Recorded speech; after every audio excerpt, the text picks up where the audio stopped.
La problemática de los niños, niñas y adolescentes, la forma en que el Estado se hace cargo de su protección y de resolver sus vulneraciones es parte de lo que está en discusión en los últimos meses y años también en nuestro país. Queremos abocarnos en este programa, Hablemos de Justicia, en este capítulo específicamente a lo que denominamos tribunales y protección de derechos de niñas, niños y adolescentes. Para comenzar, les quiero presentar a las dos invitadas de este capítulo. En primer lugar, Karen Hoyuelos, ella es jueza del primer juzgado de familia de Santiago y también magistrada preferente del Centro de Medidas Cautelares de Santiago.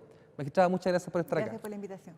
Y también Paulina Solís, ella es abogada, subdirectora de la Asociación Chilena Pro Naciones Unidas y directora del programa de representación jurídica Centro de Defensa de Niños Maltratados. Lo mismo, muchas gracias por estar acá. Gracias a ustedes. Les quiero invitar a ver una nota introductoria y luego conversaremos por los próximos 20 minutos sobre este tema. La protección de los derechos de niños, niñas y adolescentes es una preocupación que tuvo un antes y un después luego que Chile suscribiera la Convención sobre los Derechos del Niño en enero de 1990. Con esa firma se inició un paulatino proceso de institucionalización, cuyo objetivo fue fortalecer la gestión del Servicio Nacional de Menores, fundado 10 años antes. Para garantizar el principio de interés superior del niño y el derecho a ser oído, la Administración de Justicia también experimentó cambios a partir de la creación de los tribunales de familia y la promulgación de la Ley de Responsabilidad Penal Adolescente, aplicada en los juzgados de garantía. Pero pese a la aplicación de estas herramientas legales han salido a la luz ciertas irregularidades que han vuelto cuestionable el sistema y que la opinión pública considera graves. Investigar más el estado del niño, antes de mandarlo a ver si tiene familiares cercanos, hacer un seguimiento a los familiares. Eso básicamente, porque en el fondo si un niño de alto riesgo y no tiene familiares, no queda otra que mandarlo a un hogar. Personas capacitadas para que puedan resguardar el bienestar de los niños. Me habría gustado que se hubieran ocupado un poco más, sobre todo la ministra, que dejó de lado todo eso más importante. Entonces es preocupante lo que está pasando con los niños porque igual si se están muriendo o se murieron, pasaron hartas cosas, es por culpa de ellos. Los tribunales de justicia primero tienen que sensibilizarse y ponerse en el lugar de las familias afectadas y de los niños que están sufriendo estos problemas sociales.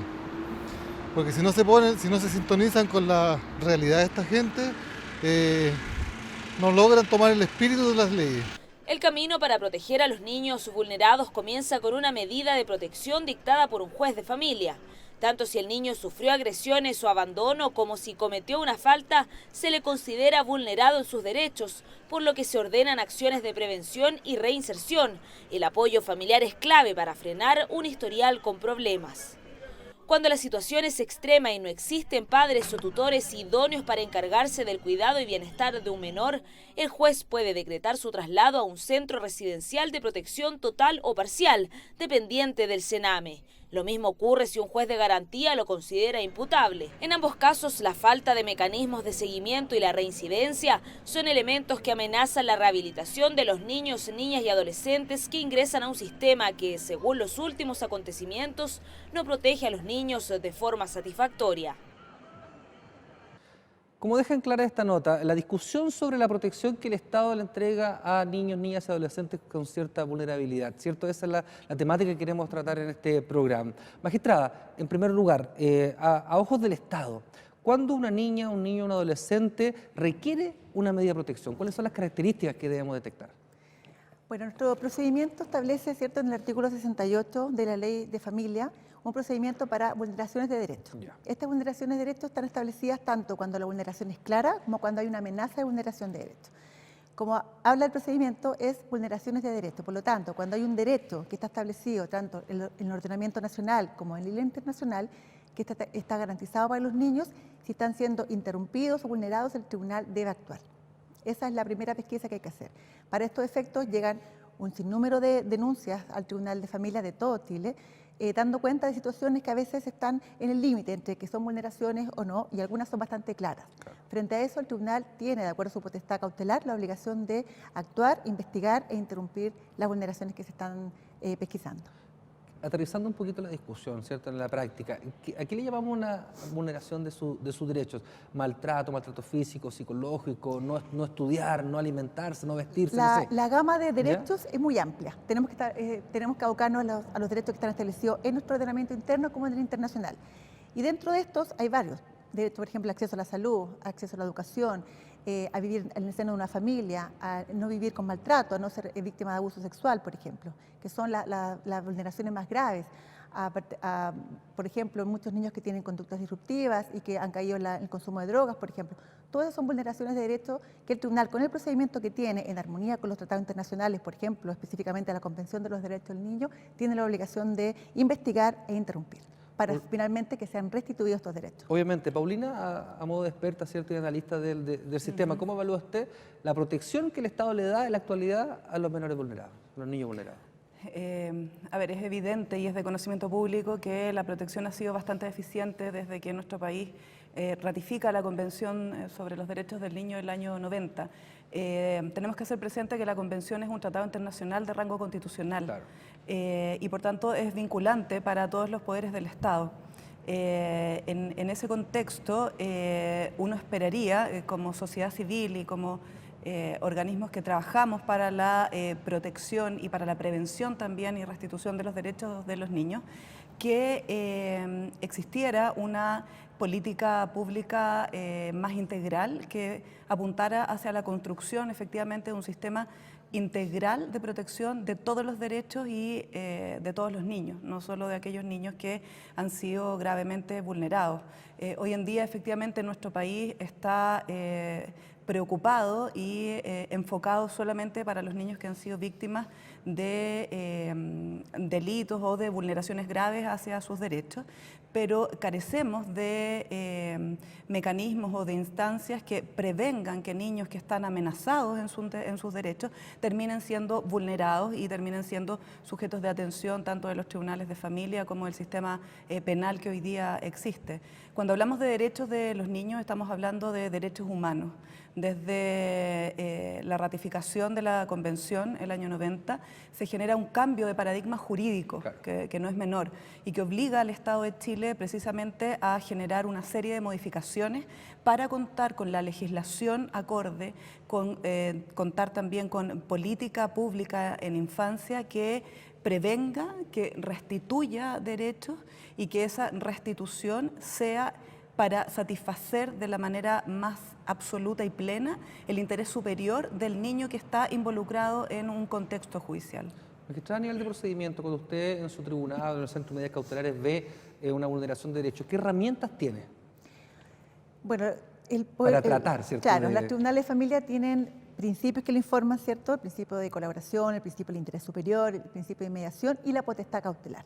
Por tanto, frente a una vulneración de derechos, la verdad es que las herramientas son bastantes para poder pesquisarlas, pero como también señala acá la abogada, muchas veces topamos con cómo podemos controlar esto posteriormente o cómo las instituciones que establece el Estado pueden funcionar para que esto pueda prevenir, porque el tribunal puede pesquisar una vulneración, puede ordenar la derivación respectiva para la restitución, pero finalmente ahí queda un poco la obligación o la forma en que el tribunal puede actuar.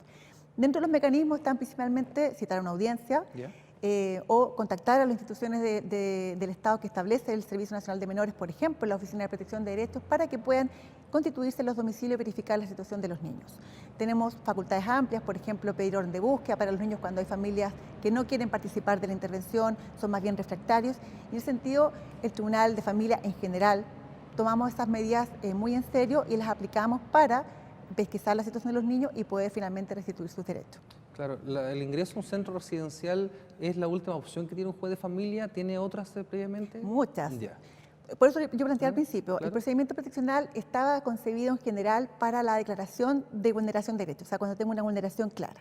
Pero yo también considero, lo establece el artículo 68, que también se debe actuar frente a la amenaza de vulneración. Es decir, como señalaba acá la abogada, hay que tratar de prevenir.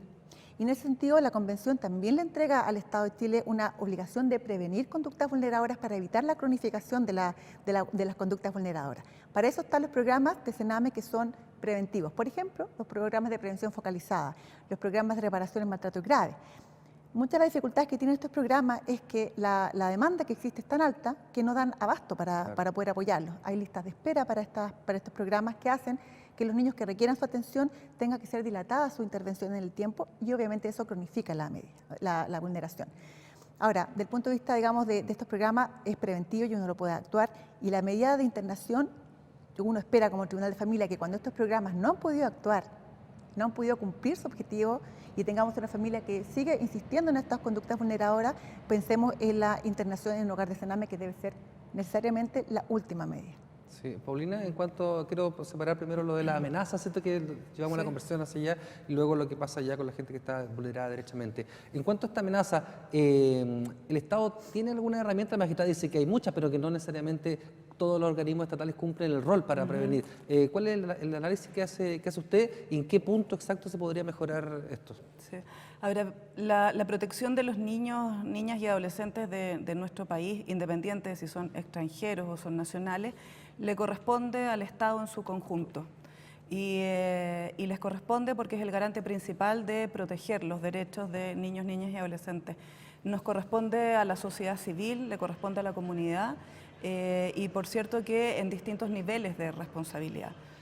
Cuando hablamos de que el Estado es garante, estamos hablando no solo de uno de los poderes del Estado o de el cename en particular, sino que estamos hablando de que cada institución del Estado, el intersector, la interinstitucionalidad, está obligado por ley, por un tratado internacional, a dar una respuesta oportuna para prevenir la cronificación de esa vulneración, para advertir y levantar alertas tempranas en caso de algún tipo de vulneración que no es grave aún, y aportar y soportar y sostener a las familias en el rol protector que la ley hoy día les demanda.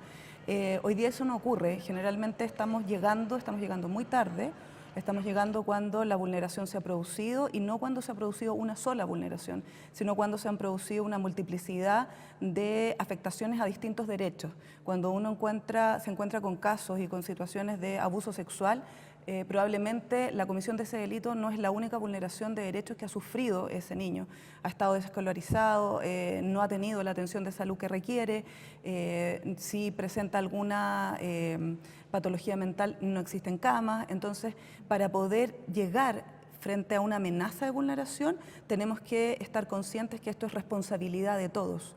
Y es responsabilidad de todos en la medida de la respuesta posible que tiene que dar salud, educación, vivienda y todos los garantes de derechos. En esa cadena, ¿cierto?, que hablamos del Estado, ¿se visualiza algún punto más negro que otro o está funcionando sin una lógica normal? Por ejemplo, que una persona deje ir al colegio. ¿El colegio da la alerta al sistema de que hay una persona que se fugó de su matrícula? ¿O en el consultorio, lo mismo que me dice de salud, lamentablemente educación, no. Hoy día las escuelas son expulsoras de los niños o las niñas que presentan algún compromiso conductual. Porque es complejo también, tampoco las escuelas tienen las herramientas necesarias para poder intervenir con la diversidad de las comunidades educativas. Claro. Entonces, efectivamente, hoy día no tenemos un sistema de garantías, no tenemos un sistema de protección integral en donde se den las respuestas adecuadas para satisfacer los derechos de los niños. Estamos llegando a los casos que ustedes han conocido públicamente y que se escapan de las manos de la protección efectiva de derechos. ¿Porque está en el día a día es así? En ese punto, claro, tiene razón. O sea, hay muchos colegios que no dan alerta, otros que sí. Yo siento un poco que aquí falta como conversar entre las distintas instituciones. Dialogar. Como señalaba aquí Paulina, es muy complejo que, por ejemplo, uno tenga un niño que está en un hogar de cename y no tenga una conexión directa con el sistema de salud. Claro. Y ese niño no tiene acceso a salud, no obstante ser un niño que está bajo el cuidado del Estado. Tiene acceso, pero bajo la lógica de la lista de espera que tienen todos los demás niños. Entonces, o tiene un problema, por ejemplo, de consumo de droga. Si el hospital no tiene camas para ese niño no va a ser atendido. Entonces, yo siento que en ese sentido, considerando que es obligación de todos, efectivamente, el Estado en su conjunto, debería haber un mejor diálogo para entender esto en forma transversalmente y abordarlo transversalmente, no en forma tan separada como ocurre actualmente. Yo lo cuento como experiencia. A veces uno está en una audiencia y uno señala, bueno, ¿y por qué el COSAM, que es un centro de salud mental, no atiende al niño? Es que el magistrado, si usted no lo envía la orden, no la van a cumplir. Entonces uno dice, bueno, y a veces uno envía la orden y tampoco se cumple. Entonces, Yo encuentro que es una situación compleja que es necesario conversar de mejor manera y que la obligación entenderla que es de todos. Tanto el tribunal tiene también su obligación de tratar de pesquisar esto, interrumpir e investigar las vulneraciones de derechos, y considero yo que además tenemos la prevención, la función de prevención, digamos. O sea, pero aunque yo tenga una pesquisa de una situación que puede ser vulneración a futuro, tengo la obligación de actuar igual. Exacto. Como tribunal. Paulina, usted como parte de la sociedad civil, ¿cierto? ¿Cómo evalúa la función de los tribunales de familia, de los juzgados de familia? ¿Y cómo evalúa usted también la opción de la sociedad civil frente a la problemática que tienen los juzgados, la justicia de familia, mejor dicho? Nosotros tenemos experiencia directa de trabajar con el Centro de Medidas Cautelares acá en Santiago y con los distintos tribunales de familia frente a una situación de vulneración de derechos. Hemos tenido la mejor opinión de intentar afianzar estos vínculos para llegar de manera oportuna a restituir y a proteger, ¿verdad? Yo creo que las reflexiones que se están dando a nivel de tribunales de familia, que han estado siendo convocadas desde hace un tiempo, un par de años diría yo, de conversar acerca de qué entendemos por discriminación, qué estamos entendiendo por inclusión, ha nutrido mucho a los profesionales que trabajamos en el área de la protección de derechos de los niños. El problema no está en tribunales de familia. Los tribunales de familia efectivamente desde que se instalan se hacen cargo de materializar la Convención sobre los Derechos de los Niños y hacerla carne, materializarla a través de las resoluciones. Por cierto que no todos los magistrados, pero sí la gran mayoría tienen muy incorporado al momento de resolver, sentenciar en pro del interés superior de los niños. Claro.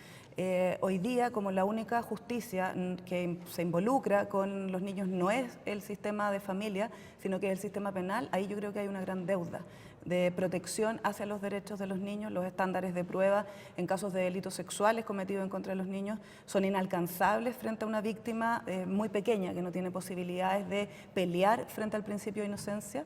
Entonces hay un desequilibrio importante. Creemos que hemos logrado articular con el Centro de Medidas Cautelares y con los magistrados de familia una respuesta cada vez más oportuna a la situación de vulneración de derechos, sobre todo y muy en particular en el sistema residencial. Yo creo que ahí hemos trabajado, hemos tenido bastantes buenas experiencias ejerciendo el rol de curadores ad litem y previniendo también situaciones de institucionalización de los niños. Yo creo que el rol preventivo es vital cuando se trata de niños que van a perder el cuidado parental. Quiero pasar al tema residencial, la discusión sobre los niños ya institucionalizados, pero antes quiero invitarlas a ver unas cifras del sistema de justicia y familia para seguir conversando. En la actualidad, 166.000 niños, niñas y adolescentes son atendidos en 283 centros residenciales de protección disponibles a lo largo de todo Chile.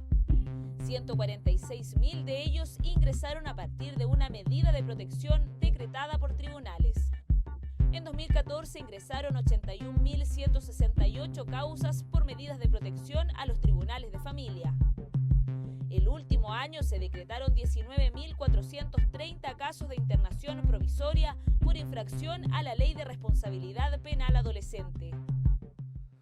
Sin duda, cifras gruesas, amplias, que uno dice, son cientos de miles de casos de niños y niñas que están en esta situación. Una de las que destaco yo, magistrada, en primer lugar, dice 166.000 niños residen en estos hogares, ¿cierto?, estos servicios, de los cuales 146 lo hicieron por una resolución del Centro de Medidas Cautelares o algo asociado a la protección.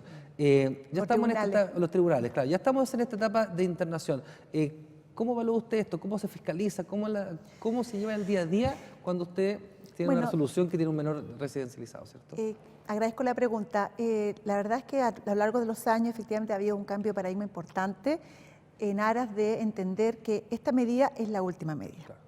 Por lo tanto, yo no puedo hablar obviamente por todos los tribunales de familia de Chile, pero sí creo sin temor a equivocarme, que la gran mayoría está por evitar la internación y cuando ya están internados gestionar los mecanismos necesarios para que el niño pueda ser restituido a su familia. ¿Qué quiero decir con esto? Que en realidad, finalmente, cuando los niños están institucionalizados, finalmente es porque no hay otra opción. Yeah. Nosotros, yo puedo hablar de centros de medidas cautelares, me parece que en muchos tribunales de Chile pasa lo mismo, tenemos mecanismos de seguimiento de todos estos niños que están ingresados en hogares. Para esto es importante destacar el esfuerzo que hizo la Corte Suprema al crear las fichas individuales de cada niño que estaba en un hogar de protección, y no solamente en hogares, sino que además los que están sujetos a programas ambulatorios, que son los más comunes, previsión postfocalizada o PRM, y también los que están ingresados en familias de acogida especializada, que si bien están fuera del cuidado de sus padres, están bajo el cuidado de un tercero. Esa ficha que se estableció por la Corte Suprema, en la cual yo tuve la oportunidad de participar en su creación, ha permitido gestionar desde el punto de vista informático una ficha que es rellenada de acuerdo a la periodicidad que cada tribunal establezca. A modo de ejemplo, en centros cautelares son 4 veces al año aproximadamente, que permite actualizar los datos de ese niño, y esa ficha tiene por objeto buscar en qué estamos topando para que ese niño pueda ser restituido a su familia. Así que es un mecanismo de seguimiento muy importante a fin de que los niños, como es un volumen tan alto, no se pierdan en todo lo que significa el sistema informático o el sistema judicial. Aparte de eso, nosotros tenemos, por ejemplo, audiencias de revisión de medidas con jueces especializados que están dedicados solamente a ver niños que están en residencia, en lo cual se citan obviamente a la familia, a los programas, con el objeto de buscar la mejor solución para que ese niño vuelva a vivir en su familia. Paulina, ya lo decía en la pregunta anterior, pero estos cambios que ha tenido el Poder Judicial, sabemos que estamos atrasados, pero ha habido avance en cuanto por lo menos a la identificación de los niños, ¿cierto? ¿Dónde están? ¿Cuáles son las medidas de protección que se les dieron? Y la revisión de estas mismas medidas. ¿Qué falta? ¿Cuál debería ser el empuje que debería dar tanto el Poder Judicial como las demás instituciones del Estado para perfeccionar este modelo? A ver, nosotros como sociedad civil hemos sido bastante enfáticos en hacer ver a los distintos poderes del Estado que acá lo que se requiere es poder avanzar y generar en la construcción de un sistema de protección integral de los derechos de los niños. Hoy día en el Congreso están 3 proyectos de ley que se están discutiendo, que es la Ley de Garantías, la Subsecretaría de la Infancia y el Defensor del Niño. La Ley de Garantías, que sería la gran ley marco, la ley paraguas, es una ley que el Ejecutivo la ha ingresado sin presupuesto. Cuando estás preocupado de hacerte cargo de la infancia vulnerada en sus derechos y estás trabajando intentando regular los derechos humanos de los niños, niñas y adolescentes, necesariamente vas a tener que inyectar muchos recursos para que se pueda generar esta respuesta integral y satisfacer los derechos de los niños. Eso hoy día no está ocurriendo y no es de responsabilidad de los tribunales de familia, sino que es una decisión de Estado, es una decisión de país. Yo creo que necesitamos un cambio cultural y madurar en el sentido de entender que los niños son sujetos de derecho, que los derechos de los niños son derechos humanos y que son iguales ante la ley y acreedores de la igual protección de la ley en el ejercicio de sus derechos. Mientras eso no lo internalicemos, mientras eso no lo comprendamos, vamos a estar siempre entregando soluciones parche.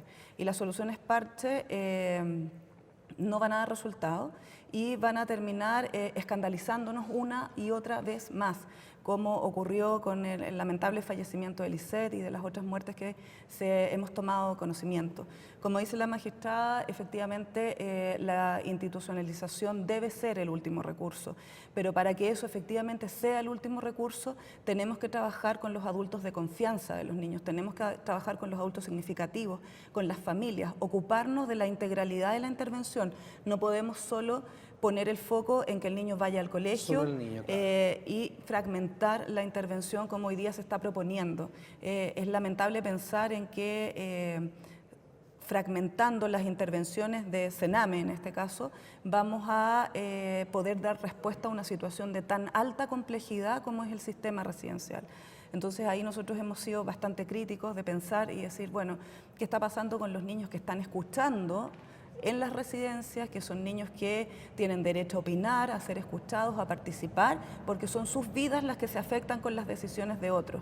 Creemos que parte del respeto a la dignidad de esos niños es precisamente hacerlos participar en las decisiones que se van a tomar respecto a su vida futura. En cuanto al Sename, a la discusión de reformulación de este servicio, ¿cierto? ¿Está en el Parlamento también? También. ¿Cierto? Todavía no ingresa, está por ingresar. Mire, sí. Hay otra que claro, está la anterior y ahora van a... Sí. Claro, pero a juicio de una experta del día a día, ¿cierto? De la cotidianidad que da la labor jurisdiccional. ¿Es correcta cómo se ha ido discutiendo y llevando a esta separación de lo proteccional y de la A ver, yo creo que, bueno, hay obviamente muchas personas pensando en la separación, donde uno escucha que la separación es la solución, pero como dice acá la abogada, en realidad Mientras no entendamos que el niño es un sujeto de derecho, mientras no entendamos que el niño es parte de una familia, mientras no entendamos que tiene que haber esfuerzos no solamente económicos, sino que personales en la prevención, da un poco lo mismo si está separado o no el sistema, el centro. No se va a avanzar en porque nada, en realidad los niños que llegan a hogares institucionalizados, finalmente es porque la prevención falló. ¿Y dónde está la prevención? En finalmente abordar a esa familia que tiene hacinamiento, que en realidad por el hacinamiento se producen situaciones de violencia intrafamiliar. No hablamos del tema de la violencia intrafamiliar, cómo afecta a los niños, pero también es un tema muy importante. Entonces, mientras no tengamos prevención, ¿cómo podemos evitar que los niños vayan a ser institucionalizados? Finalmente, esa es la gran responsabilidad de todos, tanto en nuestros tribunales como pesquisar la situación desde su inicio, en la medida de lo posible, que es cuando nos llegan los antecedentes a nosotros, pero también de las instituciones, y de que ellos actúen en forma preventiva. Claro, si no cumple al final es una invitación al niño y a la niña a la institucionalización, ¿cierto? Porque no se han cumplido ninguno de los estándares previos. Me hace mucho sentido lo que dice de la salud, de la educación. Si algún niño no tiene vacuna al día, si no tiene escolaridad a la edad que le corresponde. Hay un artículo, perdón, el artículo 18 de la Convención que habla, yo siempre lo cito en la sentencia, es la obligación del Estado en conjunto, prevenir, entregar a los padres las herramientas para ejercer el rol en forma adecuada. Claro. O sea, obviamente hay un principio de subsidiariedad en el sistema, digamos, de la Convención, pero también hay una obligación de entregarle las herramientas. Y esas herramientas, hay programas que se las entregan, pero son insuficientes. Y eso muchas veces hace que los padres no tengan las herramientas necesarias. Obviamente caemos en la cronificación de las conductas vulneradoras y finalmente la única medida finalmente posible es la internación. Claro, la clave es hacernos responsables, o sea, hablar de un todo, no del niño en particular, ¿cierto? Porque tiene padres, porque tiene hermanos, tiene tíos, etc. Claro. Esa debería ser la política general del país, me imagino, Paulina. Sí, lo que pasa también es que acá le hemos entregado la resolución de todos los conflictos que se suscitan al sistema judicial. A la justicia, claro. Y la judicialización efectivamente no es la única respuesta a situaciones que no son de tan alta complejidad. Entonces, eso responde necesariamente a que hoy día no tenemos un sistema que tutele administrativamente, que contenga mecanismos administrativos para, en la etapa preventiva, poder resolver una situación que puede haber sido de negligencia, que es un término bastante amplio y bastante utilizado, y que se anticipe a que el niño y la familia se va a judicializar y todo lo que ello implica. El tránsito de una familia por un sistema judicial no es grato para nadie.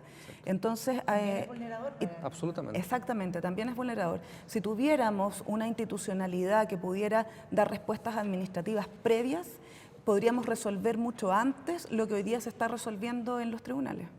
Voy a hacer la última pregunta que le compete a las dos. Yo sé que debe ser quizás la más difícil, pero usted, magistrado Yuelos, como jueza de la República, como jueza de familia, ¿siente que está cumpliendo esta mirada nacional de protección a los niños, por ejemplo? Yo siento completamente que sí, tanto personalmente como los colegas que trabajan conmigo en el centro cautelar y en general con los tribunales en general. Creo que tenemos un compromiso real, hacemos esfuerzos creativos para generar esta forma de poder abordar a los niños tanto preventivamente como ya con la vulneración declarada. Como señalaba acá, efectivamente, no es obligación el tema preventivo tomarlo judicialmente, pero lo hemos hecho porque hay que dar, de alguna forma igual todos somos responsables. Paulina, ustedes desde la sociedad civil están empujando con la fuerza, con la sí, energía nosotros sentimos que se necesita. Que estamos empujando todos los días, que tenemos una ideología a la base, que es lograr cambios culturales y trabajar por una cultura de respeto y de reconocimiento de la dignidad de los niños de Chile. Yo creo que eso, más allá de que pueda sonar un bonito discurso, lo hacemos en el día a día en la institución, y no solo nuestra institución, sino que muchas instituciones que trabajan por el convencimiento de que los niños no es que sean el futuro del país, los niños hay que hacerse cargo de ellos ahora. Les quiero agradecer la presencia en este programa. Me despido entonces de las dos invitadas de este capítulo. Karen Oyuelos, jueza de familia, y también Paulina Solís, subdirectora de la Asociación Chilena Pro Naciones Unidas y directora del programa de representación jurídica Centro de Defensa de Niños Maltratados. A ambas, muchas gracias. Que estén muy bien. Por mi parte, nos reencontramos en un próximo capítulo de Hablemos de Justicia. Nos puede ver este y otros capítulos también en el portal de televisión del Poder Judicial, www.poderjudicialtv.cl. Hasta pronto.